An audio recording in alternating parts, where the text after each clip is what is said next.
اچھا، جب بچہ ماں کے پیٹ میں تیار ہوتا ہے نا،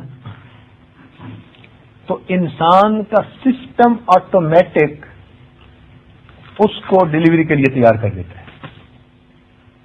مزے کی بات، اگر بچہ تیار اللہ تعالیٰ کر دیتے اور کہتے کہ نکالنا خود، تو ہم تو کئی کچے نکال بیٹھتے اور کئی پکے بھی پڑے رہتے.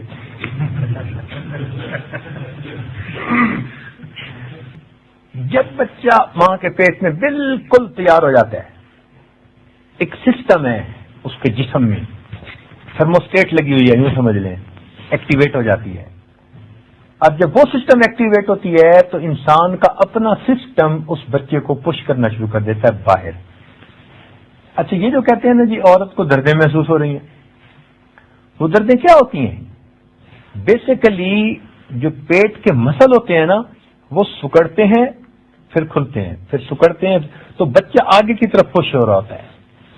ہر درد کے ساتھ بچہ آگے کی طرف آٹومیٹک پش ہو رہا ہوتا ہے. چنانچہ باہر ملکوں میں ہاسپٹل میں جب ڈلیوری ہوتی ہے تو بہت سارے پک اپ ٹرانسڈیوسر ساتھ لگا دیتے ہیں، تو ٹی وی اسکرین کے اوپر عورت خود آنکھ سے دیکھ رہی ہوتی ہے کہ وہ جو مسل کانٹریکٹ ہوتے ہیں اور ایکسپینڈ ہوتے ہیں نا، اس کے اوپر فلم آ رہی ہوتی ہے. تو وہ دیکھتی ہے کہ یوں پیک آئی، پھر چلی گئی، پھر وہ ریلیکس ہو جاتی ہے، پھر دیکھتی ہے دوبارہ پیک آ گئی، تو اس کو پہلے سے پتہ چل جاتا ہے اب مجھے پھر درد ہونے لگی ہے. تو جو عقل مند عورتیں ہیں وہ فیل کرتی ہیں کہ اب مجھے درد ہو رہی ہے، تو میرا سسٹم اس کو پش کر رہا ہے باہر کی طرف. تو جب سسٹم باہر کی طرف پش کر رہا ہوتا ہے تو وہ بھی اپنی ول پاور سے اس کو پش کرتی ہیں. چنانچہ جب دونوں طرف سے اس کو پش ملتی ہے تو ڈیلیوری بہت آسان ہو جاتی ہے. اب یہ آٹومیٹک سسٹم ہے اللہ تعالیٰ کی طرف سے، بچے کی پیدائش ہو جاتی ہے. اور پھر دیکھیے اللہ تعالیٰ فرماتے ہیں ثم السبیل یسرہ،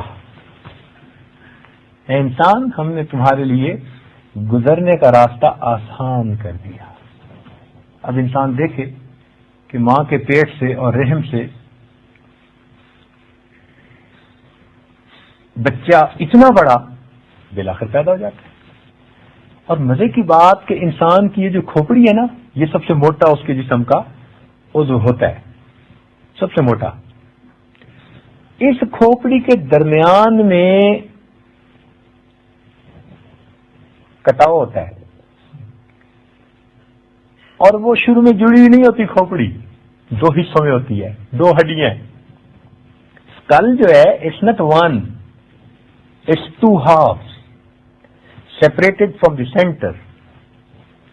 وہ کس لیے کہ سر نے جب باہر نکلنا ہے تو ممکن ہے کہ راستہ اتنا کھلا نہ ہو، تنگ ہو، فرسٹ ڈلیوری ہو بچی کی، تو اس وقت اس کا سر جو ہوتا ہے نا وہ کنٹریکٹ ہوتا ہے، آپس میں ملتا ہے، تو ہڈیاں جو ہوتی ہیں وہ اوور لیپ کر جاتی ہیں. اکارڈنگ ٹو دی پوزیشن ہڈیاں اوور لیپ کر جاتی ہیں، اور سر جو ہے وہ بالآخر جب نکل آتا ہے تو دوبارہ اپنی جگہ پہ چلی جاتی ہے. اگر اللہ تعالیٰ پورے سر کو ویسے ہی جوڑ دیتے کہ اس کے اندر دماغ ہے، it's very sensitive, it's very delicate, so it needs protection of some bone, تو پھر تو ڈلیوری کے لیے مسئلہ مصیبت ہے. پھر تو ہر بچہ ہی سیزیرین ہوا کرتا، مگر نہیں. اللہ رب العزت کا کرم دیکھیے، یعنی جو سب سے سینسٹیو پارٹ ہے دماغ، اس کو جن ہڈیوں نے پروٹیکٹ کرنا ہے وہ دو ہاف میں ہے. اور جب ڈلیوری ہو جاتی ہے اس کے بعد پھر وہ دو ہاف جو ہیں وہ بیلنس ہو کے انسان کا ساتھ پھر ایک دوسرے کے ساتھ بانڈ بنا لیتی ہے، پھر وہ پروٹیکٹ کر دیتی ہے. اللہ تعالیٰ کا ہی کرم ہے نا کہ جس کی وجہ سے بچہ اتنے آسانی کے ساتھ ماں کے پیٹ سے آ جاتا ہے. اللہ تعالیٰ فرماتے ہیں کہ دیکھ انسان، ہم نے تمہیں پیدا کیا اور تمہارے لیے ہم نے نکلنے کا راستہ کتنا آسان بنا دیا.